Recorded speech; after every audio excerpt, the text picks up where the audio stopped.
नमस्कार मित्रों, lifeline astro में आपका स्वागत है।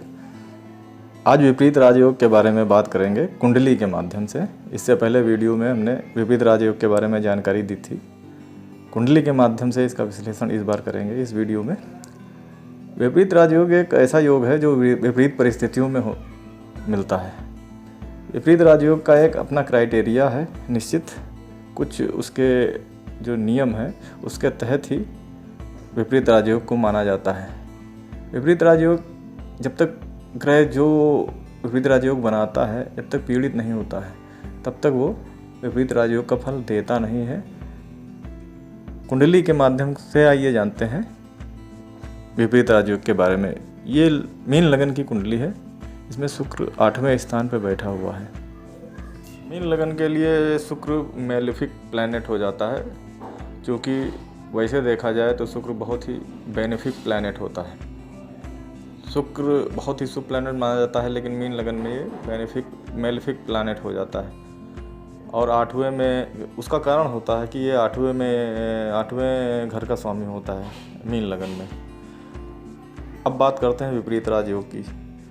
चूँकि 8वां घर जो होता है 6, 7, 8 पहले ही बताया था कि ये त्रिक भाव माने जाते हैं, और इनके स्वामी अगर इन्हीं भाव में बैठे होते हैं तो उसे विपरीत राजयोग कहते हैं, या इनके स्वामी 6, 8, 12 में कहीं बैठे हों तो ही विपरीत राजयोग कहते हैं। अब इस कुंडली में शुक्र 8वें स्थान पर बैठे हैं और मंगल और केतु से पीड़ित हैं, तो ये इनका विपरीत राजयोग बन रहा है। विपरीत राजयोग में इनका जब इनकी शुक्र की अंतरदशा चली है और महादशा चली, इनको बहुत अच्छे रिजल्ट मिले हैं, बहुत फ़ायदा हुआ है इनका बिजनेस में।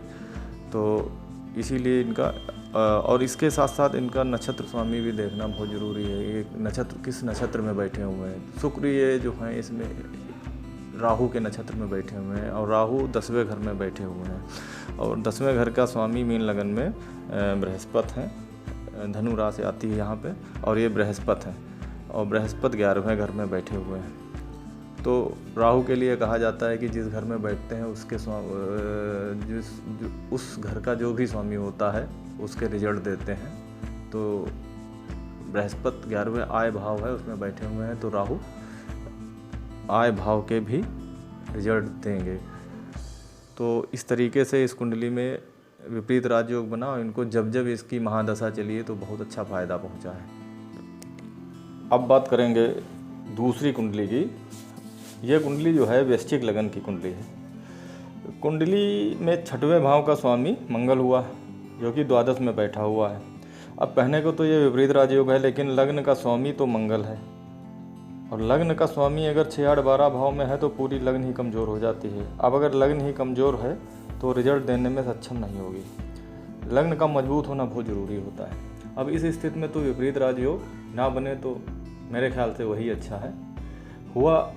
हुआ भी ऐसा ही है। व्यक्ति जिसकी कुंडली है जब से मंगल की महादशा चालू हुई तब से ही परेशान है, इसलिए कोई योग ना देखने से पहले उसकी बारीकियां देखना बहुत ज़रूरी होता है। अब इसमें लग्न अगर कमज़ोर हो गई तो कहाँ से सक्षम होगा अपने रिजल्ट देने के लिए। विपरीत राजयोग के लिए कुछ ज़रूरी बातें होती हैं, इसके नियम होते हैं। जैसे कि विपरीत राजयोग के लिए लग्न मजबूत होनी बहुत ज़रूरी होती है। अगर लग्न मजबूत नहीं है तो विपरीत राजयोग के फल आपको बढ़िया नहीं मिल पाएंगे। इसके रिजल्ट 100% अगर आपको चाहिए तो आपकी लग्न मजबूत होनी चाहिए। दूसरा, लग्न का स्वामी 6, 8, 12 भाव में ना हो। अगर 6, 8, 12 भाव में अगर लग्न का स्वामी है तो लग्न कमज़ोर हो गई आपकी, आपको विपरीत राजयोग के फल नहीं मिल पाएंगे। फिर ये आपकी लगन की डिग्री जो होती है ये 10 अंश से ऊपर होनी चाहिए, और लग्न के स्वामी की डिग्री भी 10 अंश से ऊपर होनी चाहिए, और 20 अंश के अंदर ही होनी चाहिए। ये ज़रूरी बातें हैं विपरीत राजयोग के लिए। विपरीत राजयोग बनाने वाला ग्रह राहु, केतु, मंगल से पीड़ित होना चाहिए। इसके 100% रिजल्ट तभी मिलेंगे जब ये बातें लागू होंगी आपके विपरीत राजयोग में। अब एक विशेष जानकारी आपको देना चाहेंगे कि उदाहरण के तौर पे आप जैसे मान लीजिए कि आपके 6ठे भाव का स्वामी 8वें में बैठा है, तो आप ये मान के चलते हैं विपरीत राजयोग है, मानना भी चाहिए। लेकिन कभी कभी कुछ चीज़ें बहुत बारीकियों से देखनी चाहिए कि ग्रह कभी कभी आगे खिसक जाते हैं भाव चलित कुंडली में। तो भाव चलित कुंडली में अगर ग्रह आगे खिसक गए हैं तो उसके रिजल्ट आपको जिस भाव में लग्न कुंडली में दिख रहे हैं वहाँ के हिसाब से नहीं मिलते हैं। वो जहाँ पे भाव चलित में खिसकते हैं ग्रह उस हिसाब से मिलते हैं। तो आप तो विपरीत राजयोग की आस में बैठे हुए हैं, आप ये सोच रहे हैं कि इसकी महादशा आएगी तो आप बहुत अच्छे विपरीत राजयोग के रिजल्ट मिलेंगे, लेकिन होता इसका उल्टा है। भाव चलित कुंडली के हिसाब से इसका देखना पड़ता है। भाव चलित कुंडली के बारे में अगले वीडियो में विस्तार से बताएंगे आपको।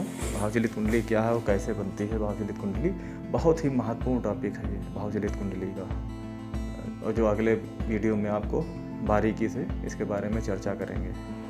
तो विपरीत राजयोग के बारे में यहाँ तक कि कुंडली के माध्यम से और भाव चलित के माध्यम से हमने आपको जानकारी दी है।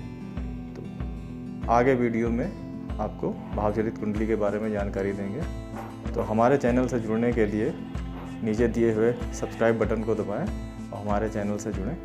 धन्यवाद मित्रों, नमस्कार।